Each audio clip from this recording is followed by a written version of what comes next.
Primary alkyl hydride म्हणजे निओपेंटिल chloride primary alkyl hydride. कशामुळं? कारण क्लोरीन आयटम हा कोणाला अटॅच आहे? क्लोरीन आयटम हा कोणाला अटॅच आहे? प्रायमरी कार्बन आयटमला अटॅच आहे, म्हणून हा प्रायमरी आहे. मग न्यू केव्हा वापरायचं? ही सुद्धा ब्रँच आहे, ही सुद्धा कशी आहे? ब्रँचेस आहे. मग न्यू प्रिफिक्स केव्हा वापरायचं? Prefix neo is used in that compounds in which last but one quaternary carbon atom. मी काय म्हणतो लक्षात असू द्या. Last but one quaternary carbon atom, last but one quaternary carbon atom is attached to two methyl groups. हा एक methyl group, हा एक मिथिल ग्रुप. हा लास्ट बट वन आहे, हा क्वाटर्नरी आहे. मला last but one quaternary carbon atom is attached to two methyl groups. अशा वेळेसच न्यू प्रिफिक्स वापरायचा, अन्यथा वापरायचं नाही. अन्यथा वापरायचं नाही. लक्षात आलं तुमच्या? हे अन्यथा वापरायचं नाही. आता मी दुसरं एक एक्झाम्पल घेतो. CH2,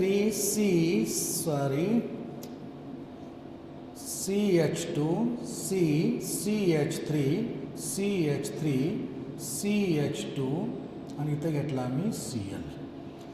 बेटा हा न्यूमध्ये येऊ शकत नाही, हे लक्षात असू द्या. सॉरी, न्यूमध्ये येऊ शकतो. हा आणखी एक मला कार्बन आयटम वाढवावं लागेल. CH2, CH2, Cl. हा न्यूमध्ये येऊ शकत नाही, हे लक्षात असू द्या. कारण हा जो आहे हा लास्ट बट वन नाही आहे. हा लास्ट बट वन नाही आहे. हा मिडल आहे, कुठला तर मिडल आहे. हा लास्ट बट वन नाही आहे. क्वाटर्नरी आहे नो डाऊट, पण हा लास्ट बट वन नाही आहे. हा जसा लास्ट बट वन आहे तसं ह्या साईडनं वन म्हणा किंवा ह्या साईडनं वन म्हणा, कोणत्या साईडनं चालतं. तर हा लास्ट बट वन नाही. तर अशा वेळेस न्यू हा प्रिफिक्स वापरायचा नाही, वापरायचं नाही, लक्षात असू द्यायचं. मग न्यू प्रिफिक्स केव्हा वापरायचं सांगा? आणखी एकदा रिपीट करतो मी. Prefix neo is used in that compounds in which last but one quaternary carbon atom, last but one quaternary carbon atom is attached to only two methyl groups, only two methyl groups. Okay.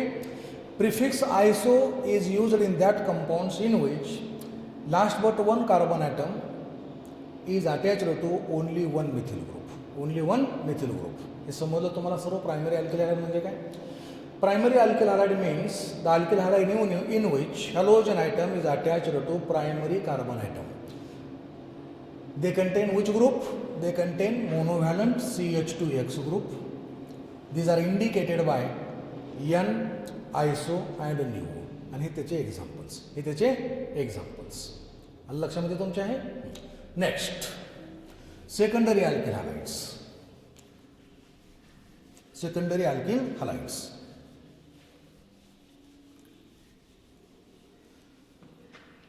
Number second, secondary alkyl हॅलाइड्स.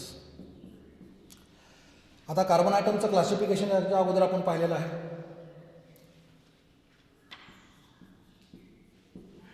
हे कार्बनचं skeleton आहे. आता तुम्हीच सांगा मला ह्या ठिकाणी secondary carbon item कोणते आहेत? हा कार्बन आयटम सेकंडरी आहे, हा सुद्धा सेकंडरी आहे आणि हा सुद्धा सेकंडरी आहे. हा सुद्धा सेकंडरी आहे. Secondary alkyl halide means the halogen atom is attached to secondary carbon atom. हे एक स्केलेटन घेतो मी. हा सेकंडरी आहे. जर ह्या ठिकाणी जर हॅलोजन ॲटम अटॅच असेल तर याला काय म्हणलं जातं? Secondary alkyl halide. हा प्रायमरी आहे, हा प्रायमरी आहे. हा कोणता आहे? सेकंडरी आहे. Halogen atom is attached to secondary carbon atom is known as secondary alkyl halide. Secondary alkyl halide contain divalent, divalent म्हणायचं, दोन रेषा असं वर्डमध्ये लिहायचं नाही. Divalent CHX group, divalent CHX group.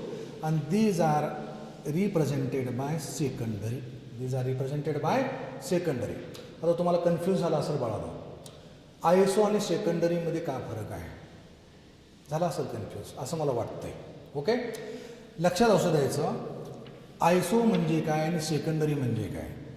आयसो new हे कार्बन चेनचं क्लासिफिकेशन आहे. हे कुणाचं क्लासिफिकेशन आहे? कार्बन चेनचं. ह्याच्या अगोदर मी तुम्हाला सांगितलं होतं आयसो केव्हा वापरायचं आणि न्यू केव्हा वापरायचं. Iso prefix iso is used in that compounds in which last but one carbon atom is attached to only one methyl group. Prefix neo is used in that compounds in which last but one carbon atom is attached to Last but one quaternary carbon atom is attached to is attached to only two methyl groups. तर अशा वेळेस जो prefix वापरायचा आयसो आणि new, तर आयसो आणि new हे लक्षात राहू द्या कार्बन चेनचं क्लासिफिकेशन आहे. कुणाचं आहे? कार्बन चेनचं क्लासिफिकेशन आहे. आणि सेकंडरी हा टर्म थोडासा वेगळा येतो, सेकंडरी टर्शरी. आता सेकंडरी हा टर्म कशासाठी आहे? तो फक्त हॅलोजन डेरिव्हेटिव्ह किंवा अल्कोहोल किंवा ज्या ठिकाणी फंक्शनल ग्रुप अटॅच आहे त्या ठिकाणी हा टर्म वापरला जातो, अन्यथा वापरला जात नाही आहे. Secondary alkyl halide means alkyl halide in which halogen atom is attach to secondary carbon atom. Halogen atom is attach to secondary carbon atom, त्याला म्हणलं जातं सेकंडरी अल्किल हॅलाइड. मग कोणत्या कोणत्या ठिकाणी आयसो आणि सेकंडरी कंबाईन येतात ते कसे येतात आपण पाहूत. ओके, पहा इकडे लक्ष द्या. CH3 CHX आणि ह्या ठिकाणी CH3 हा कंपाऊंड आहे आयसोप्रॉपिल क्लोराइड, आयसोप्रॉपिल हलाइड. आयसोप्रॉपिल हलाइड ह्यालाच म्हणलं जातं सेकंडरी प्रॉपिल हलाइड. ह्यालाच का म्हणलं जातं? Secondary propyl halide. कशामुळं हे? मग आता इथं आयसो सुद्धा आलं आणि सेकंडरी सुद्धा आलं. आयसो हे त्याच्या कार्बन चेनमुळं आलं. आयसो हे कशामुळं आलं? त्याच्या कार्बन चेनमुळं आलं. कारण हे कार्बन चेनमध्ये किंवा ह्या कार्बन चेनमध्ये लास्ट बट वन कार्बन आयटमवर मिथिल ग्रुप प्रेझेंट आहे म्हणून आयसो आलं. हे लक्षात असू द्या. लास्ट बट वन कार्बन आयटमवर कोणता ग्रुप प्रेझेंट आहे? मिथिल ग्रुप प्रेझेंट आहे. आणि अशाच ग्रुपला जेमिनल डायमिथिल ग्रुप म्हणलं जातं. अशाच ग्रुपला कोणता ग्रुप म्हणलं जातं? जेमिनल. जेमी म्हणजे same carbon item, geminal dimethyl group. अशाच ग्रुपला काय म्हणलं जातं? Geminal dimethyl group. जिथं जिथं जेमिनल डायमिथिल ग्रुप येतो तिथं तिथं कोणता टर्म वापरायचा? आयसो टर्म वापरायचाच. जिथं जिथं अशा प्रकारचा ग्रुप प्रेझेंट येतो, या ग्रुपचं नाव काय सांगितलं मी? Geminal dimethyl group. जिथं जिथं असा ग्रुप प्रेझेंट येतो त्या ठिकाणी कोणती टर्म वापरायची? कोणता प्रिफिक्स वापरायचा? आयसो हा प्रिफिक्स वापरायचाच. म्हणून ह्या कंपाऊंडचं नाव आहे आयसोप्रॉपिल क्लोराइड हलाइड. त्यानंतर सेकंडरी का म्हणलं जातं याला? सेकंडरी कशामुळे नाव आहे? Halogen atom is attached to secondary carbon atom, that's why it is a secondary. Halogen atom is attach to secondary carbon atom, that's why it is secondary. हे लक्षात असू द्या. दोन टर्म फार कन्फ्यूज होत असतात आयसो आणि सेकंडरीमध्ये. आता काय आणखीन एक्झाम्पल मी तुम्हाला घेतो. CH3 CH CH3 CHX आणि ह्या ठिकाणी CH3. आणि आणखीन एक एक्झाम्पल घेतो मी. CH3 CHX CH2 CH3. हे दोन एक्झाम्पल तुमच्या मी समोर ठेवलेले आहे. ह्या कंपाऊंडचं कॉमन नेम येतं iso pentyl halide. Iso pentyl halide. It is also known as secondary pentyl halide. It is also known as secondary pentyl halide. इथं सुद्धा पेंटिलचं एक्झाम्पल घेतो. It is also known as secondary pentyl halide. Okay, फक्त pentyl लिहिले मी, halide नाही लिहिलं. Secondary pentyl halide. ह्या कंपाऊंडला आयसो पण म्हणलं जातं आणि सेकंडरी पण म्हणलं जातं. लक्षात ठेवा. कशामुळं? कारण आयसो हा प्रिफिक्स हा जेमिनल डायमिथिल ग्रुप आल्यानंतरच वापरायचा, म्हणून हा आयसो सुद्धा आहे. म्हणून हा कोण आहे? आयसो सुद्धा आहे. आणि सेकंडरी कशासाठी वापरलं? कारण ह्या कंपाऊंडमध्ये हॅलोजन आयटम हा सेकंडरी कार्बन आयटमवर प्रेझेंट आहे म्हणून सेकंडरी हा प्रिफिक्स मी वापरलेला आहे. लक्षात आलं वळण तुम्हाला? लक्षात आलं का सांगा? आणखी एकदा रिपीट करतो. आयसो केव्हा वापरायचं? ज्या कंपाऊंडमध्ये geminal dimethyl group, geminal dimethyl म्हणजे ह्याच्या अगोदर सांगितलेलं आहे मी, आणखी एकदा रिपीट करतो. जेमिनल डायमिथिल म्हणजे सेकंड कार्बन आयटमवर एक मिथिल ग्रुप असणारा ग्रुप. सेकंड कार्बन आयटमवर एक मिथिल असणारा ग्रुप याला म्हणलं जातं याला म्हणलं जातं आयसो. सेकंड कार्बन आयटमवर एक मिथिल असणारा ग्रुप म्हणजेच काय? आयसो. यालाच म्हणलं जातं जेमिनल डायमिथिल ग्रुप. यालाच काय म्हणलं जातं? Geminal dimethyl group. मग आता ह्या कंपाऊंडला फक्त सेकंडरी पेंटिल हलाइड म्हणलं जातं. याला आयसो म्हणलं जात नाही, हे लक्षात असू द्या. ह्या कंपाऊंडला सेकंडरी पेंटिल हलाइड म्हणलं जातं फक्त कॉमन नेममध्ये. याला आयसो म्हणलं जात नाही. समजला फरक? कशामुळं? कारण ह्या कंपाऊंडमध्ये हॅलोजन आयटम हा सेकंडरी कार्बन आयटमवर आहे म्हणून ह्याला सेकंडरी पेंटिल हलाइड म्हणलं. ह्याला आयसो का म्हणायचं नाही? कारण असा ग्रुप ह्याच्यामध्ये आहे का? असा ग्रुप जेमिनल डायमिथिल ग्रुप ह्याच्यामध्ये आहे का? नाही आहे, म्हणून आयसो होऊ शकत नाही, हे लक्षात असू द्या. हा आयसो होऊ शकत नाही, फक्त हा सेकंडरी आहे. फक्त हा कोण आहे? सेकंडरी आहे. लक्षात आलं? हे झालं सेकंडरी अल्किल हॅलाइड्स. आणखी एकदा रिपीट करतो. Secondary alkyl halide means halogen atom is attached to secondary carbon atom is known as secondary alkyl halides. They contain divalent CHX group. They contain which group? Divalent CHX group. And secondary alkyl halides are represented by secondary. Secondary alkyl halides are represented by secondary. पण त्या ठिकाणी केव्हा केव्हा आयसो सुद्धा वापरलं जातं. केव्हा आयसो वापरायचं, केव्हा सेकंडरी वापरायचं हे लक्षात असू द्या. कोणत्या कोणत्या कंपाऊंडला दोन्ही पण नाव असतात, आयसो आणि सेकंडरी असतं. पण कोण्या कोण्या कंपाऊंडला फक्त सेकंडरी येतं, आयसो येऊ शकत नाही. हे आयडेंटिफिकेशन होणं फार गरजेचं आहे. हे आयडेंटिफिकेशन होणं फार गरजेचं आहे. लक्षात आलं बाळांनो? ओके, चला. Let us see tertiary alkyl halides. Let us see tertiary alkyl halides. Number 3 आहे tertiary alkyl halides. Tertiary alkyl halides.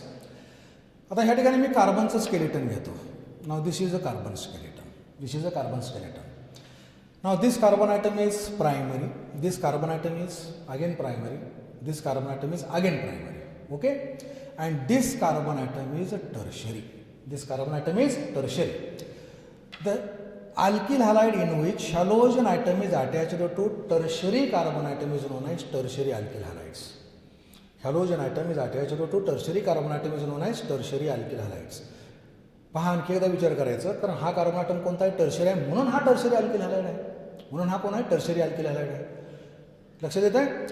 आता मी एक्झाम्पल घेतो या ठिकाणी. CH3, CH3 आणि CH3 आणि इथं घेतला X. हा कार्बन आयटम टर्शरी आहे आणि हॅलोजन आयटम कोणाला अटॅच आहे? टर्शरीला अटॅच आहे. म्हणून हा कोण झाला? Tertiary alkyl halides. Tertiary alkyl halide contains trivalent CX group. Tertiary alkyl halide contain trivalent CX group. Followed? And these are represented by tertiary.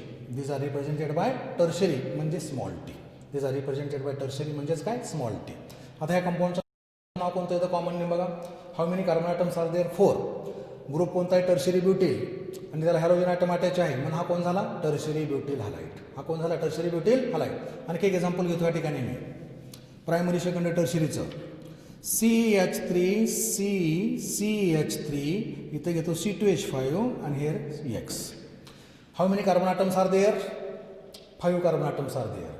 हा 1, 2 आणि हे 4 आणि हा 1, 5. पण हा कार्बन आयटम कोणता आयडेंटिफाय करायचा? हा कार्बन आयटम ज्या कार्बन आयटमला हॅलोजन आयटम अटॅच आहे तो कार्बन आयटम आयडेंटिफाय करा. हा कार्बन आयटम आहे tertiary. That's why it is A tertiary pentyl halide. It is tertiary pentyl halide. It is A tertiary pentyl halide. Okay. आता मी mixed काही example घेणार आहे, हे लक्षात असू द्यायचं. मिक्स्ड एक्झाम्पल मी घेणार आहे, हे लक्षात असू द्या. Consider the example CH3, CH2, CH2, CH2, Cl. Consider the example this one. हे अल्किल हॅलाइड नाही आहे तरी पण मी हे काढतोच. Consider the example CH2 double bond CHCl. Consider the example CH3 CH2 CHCl CH3. Consider the example CH3 CH3 CH2 CH2Cl. Consider the example CH2 double bond CH2Cl. सगळे Clच घेतोय. Consider the example CH3Cl. Again consider the example CH3CH इथं Cl CH double bond CH2. Okay. Identify करायचं आहे. बरं, आणखीन एक example घेणार आहे. असं घेतो.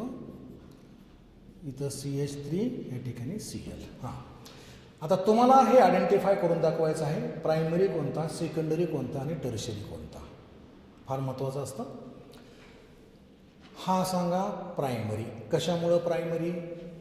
Halogen atom is attach to primary carbon atom. हा प्रायमरी. हा सांगा, हा कोण असला पाहिजे? हा सेकंडरी. कशामुळे secondary? Halogen atom is attach to secondary carbon atom. हा सेकंडरी कार्बन आयटम आहे. हा इथं कार्बन आयटम असतो. हा आला. हा सेकंडरी आहे म्हणून हा सेकंडरी. हा सांगा, हा टर्शरी आहे. हा कोण आहे? टर्शरी. कशामुळं?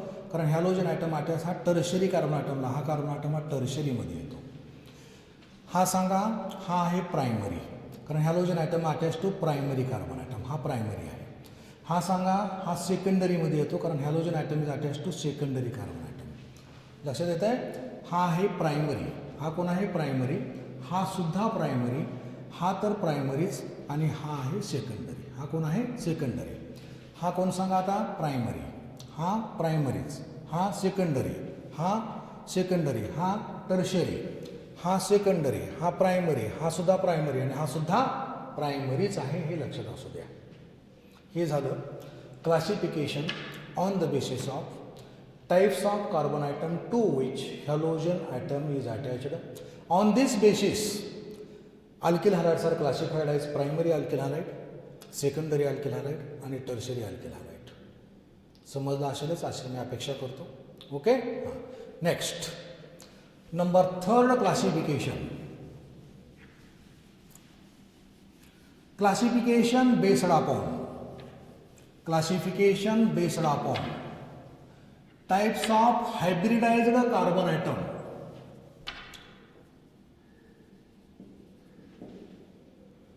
Types of hybridised carbon atom to which halogen atom is attached.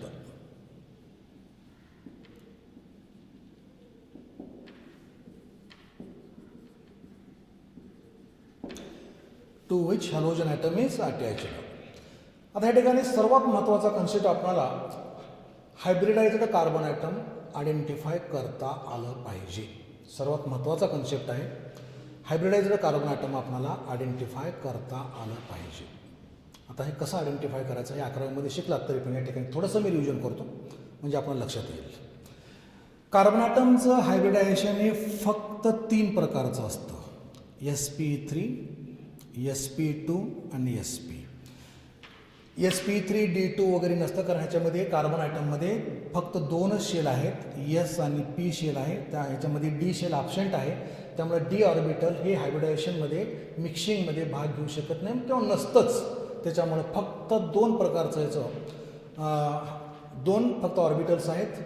त्यामुळं 3 प्रकारचे हायब्रिडाइज स्टेट येतात. कोणते कोणते? sp3, sp2 आणि sp. मग आता कसं आयडेंटिफाय करायचं हे मी तुम्हाला सांगणार आहे. When carbon atom is attached to all sigma bonds, single bond is a sigma bond. Carbon atomची व्हॅलेन्सी 4 आहे. Carbon atom is attached to all sigma bonds. 4 valency तिची सिग्मा बॉन्डनच सॅटिस्फाय झाली पाहिजे. लक्षात असू द्यायचं. हा सुद्धा सिग्मा बॉन्ड इथं कोणता ग्रुप असेल? हा सुद्धा सिग्मा बॉन्ड आहे. हा सुद्धा सिग्मा बॉन्ड आहे. हा सुद्धा सिग्मा बॉन्ड आहे. ओके.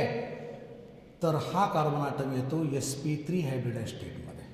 हा कार्बन कशामध्ये आला? sp3 hybridise state. लक्षात येते का बघा? Carbon atom attached to all sigma bonds. It is sp3 hybridise state. It is a sp3 hybridise state. आलं? आता sp2 बघूत. Carbon atom which is attached to at least 1 pi bond.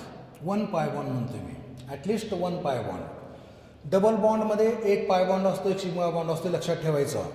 आता हा carbon item आहे. ह्याला 1 पाय बॉन्ड आहे. लक्षात असू द्या. 1 पाय बॉन्ड आहे. तर हा कार्बन ॲटम हा sp2 हायब्रिडाइज स्टेटमध्ये येतो. हा कार्बन ॲटम कशामध्ये आलेला आहे? sp2 हायब्रिडाइजर स्टेटमध्ये आलेला आहे. हे लक्षात असू द्यायचं. आणखीन एक्झाम्पल मी घेणार आहे. समजून घ्या. Carbon atom is attached to 1 pi bond. Only 1 pi bond. Okay. हा सिग्मा बॉन्ड. हा सिग्मा आणखी एक सिग्मा इथं लिहितो मी. हा सिग्मा बॉन्ड नाही. हा सिग्मा बॉन्ड. हा सुद्धा सिग्मा बॉन्ड. तर हा जो कार्बन ॲटम आहे तो कशामध्ये आला? sp2 मध्ये आला. कारण किती आहेत बघा, इथे एक पाय बॉन्ड आहे है ना, हा सिग्मा बॉन्ड आहे, हा सुद्धा सिग्मा बॉन्ड आहे, इथं सिग्मा बॉन्ड आहे, आणि हा कोणता बॉन्ड आहे, पाय. मग हा कार्बन ॲटम पाय बॉन्डला अटॅच झालेला आहे, म्हणून हा कोणता आला, sp2 आला. आलं. त्यानंतर आणखीन sp3 sp hybridized carbon atom, not sp3, sp hybridized carbon atom. The carbon atom which is attached to 2 pi bonds. Carbon atom which is attached to 2 pi bonds. Triple bond consists of 1 pi bond, 1 sigma bond and 2 pi bonds. Triple bond consists of 1 sigma bond and 2 pi bonds. म्हणजे हा जो bond आहे तिन्हीपैकी एक sigma bond असेल, हा पाय असेल, आणि हा सुद्धा किती आहे, पायच आहे. तर असा कार्बन ॲटम हा कशामध्ये येतो, sp हायब्रिडाइज्ड स्टेटमध्ये येतो. असा कार्बन ॲटम हा कशामध्ये येतो, sp हायब्रिडाइज्ड स्टेटमध्ये येतो. आता सर्वच तुम्हाला रिव्हिजन करतो. ओके, पहा इकडं, sp3 हायब्रिडाइज्ड कार्बन ॲटम म्हणजे कोणता. जर कार्बन ॲटम हा चारीही सिग्मा बॉन्डला जर अटॅच असेल, कोणताही पाय बॉन्ड नको, तर हा carbon item sp3 hybridised state आहे. हा carbon item sp3 hybridised state आहे. त्यानंतर मी घेणार आहे sp2 hybridised carbon atom. Carbon atom which is attached to at least 1 pi bond. Pi bond असलाच पाहिजे, हे लक्षात असू द्या. तर हा पाय बॉन्ड आहे, हा कार्बन ॲटम ह्या पाय बॉन्डला अटॅच आहे, आणि हा कार्बन ॲटमसुद्धा पाय बॉन्डला अटॅच आहे. म्हणून हे दोन्हीही कार्बन ॲटम हे sp2 मध्येच येतात. हे दोन्ही कार्बन ॲटम कशामध्ये आले, sp2 मध्ये आले. लक्षात येत आहे, दोन्ही कार्बन ॲटम कशामध्ये आले, sp2 मध्ये आले. कारण कशाला अटॅच आहे, हा सिग्मा बॉन्ड आहे, आणि इथं काय आहे, पाय बॉन्ड आहे. हा सिग्मा आहे, हा सिग्मा आहे, हा सिग्मा आहे, हा बॉन्ड नाही आहे, लक्षात असू द्यायचं. ही इंडिकेशन आहे, हे काय आहे, इंडिकेशन आहे. ओके. त्यानंतर तुम्ही घेणार आहे sp hybridised carbon atom. sp hybridised carbon atom. आता सांगितलं होतं, carbon atom is attached to 2 pi bonds. Carbon atom is attached to 2 pi bonds. हा कार्बन ॲटम 2 पाय बॉन्डला अटॅच आहे, हे 2 पाय बॉन्ड आहेत. हा कार्बन ॲटम सुद्धा हा 2 पाय बॉन्डला अटॅच आहे, म्हणून हा sp मध्ये येतो, हा सुद्धा sp मध्ये येतो. ओके. त्यानंतर आणखीन एक स्केलेटन मी घेणार आहे, हे स्केलेटन. हा कार्बन ॲटम पहा, हा इथं पाय बॉन्डला अटॅच आहे, इथं पाय बॉन्डला अटॅच आहे, म्हणजे किती पाय बॉन्ड झाले, 2 पाय बॉन्ड झाले, म्हणून हा आला sp मध्ये. हा कशामध्ये आला, sp. हा सांगा, हा कशामध्ये येतो पहा, हा एकच पाय बॉन्डला अटॅच आहे. इकडे बॉन्ड वगैरे असतील, कार्बनची व्हॅलन्सी 4 आहे, लक्षात द्यायचं. हे इंडिकेशन आहे, it is not bond. Okay. तर हा येतो sp2 मध्ये येतो, आणि हा सुद्धा कशामध्ये येतो, sp2 मध्ये येतो. समजलं बाळा तुम्हाला. आता लक्षात असू द्या, कार्बन ॲटमचं हायब्रिडाइज्ड स्टेट हे 3 प्रकारचं असतं, फक्त 3 प्रकारचं. कोणतं कोणतं, sp3, sp2 and sp. Okay. आता एक्झाम्पल बघू, क्लासिफिकेशन आपल्याला करायचं आहे. बघूत आता. ह्या ठिकाणी लिहिणार आहे मी sp3 हायब्रिडाइज्ड कार्बन ॲटम, ह्या ठिकाणी sp2 लिहिणार आहे, आणि ह्या ठिकाणी लिहिणार आहे sp. ओके. एक्झाम्पल घेतो मी, पहा. CH3CH2Cl. हा जो कंपाऊंड आहे, name of this compound is ethyl chloride. Here chlorine atom is attached to sp3 hybridized carbon atom. Chlorine atom is attached to sp3 hybridized carbon atom. म्हणून हा sp3 मध्ये आला. हा कशामध्ये आला, sp3. आणखीन एक एक्झाम्पल मी घेणार आहे, CH3C CH3 CH3 आणि या ठिकाणी Cl. आता हा कार्बन ॲटम बघा, 4 सिग्मा बॉन्ड अटॅच झालेला आहे. ओके. हे सिग्मा बॉन्ड आहे, सिंगल बॉन्ड ही सिग्मा बॉन्ड. तर हा सुद्धा येतो sp3 मध्येच येतो. हा सुद्धा कशामध्ये आलेला आहे, sp3 मध्येच आलेला आहे. त्यानंतर आणखीन एक एक्झाम्पल मी घेणार आहे, बघा इकडं, Cl. हा कार्बन ॲटम इथे घ्यायचा असतो, आपल्याला माहीत आहे. ओके. हा कार्बन ॲटम पहा, 1 sigma bond, 2 sigma bond, 3 sigma bond, 4 sigma, सगळे सिग्मा बॉन्ड आहेत. त्यामुळं हा सुद्धा कशामध्ये येतो, sp3 मध्ये येतो. आलं. त्यानंतर sp2चं एक्झाम्पल घेतो मी, CH2 double bond CHCl. Name of this compound is vinyl chloride. Name of this compound is vinyl chloride. हां, हा कशामध्ये येतो पहा. हा कार्बन ॲटमचा आयडेंटिफाय करा. हा कोणत्या हायब्रिडाइज स्टेटमध्ये आहे. Hybridise state of this carbon atom is sp2. Why it is sp2? Because it is attached to only one pi bond.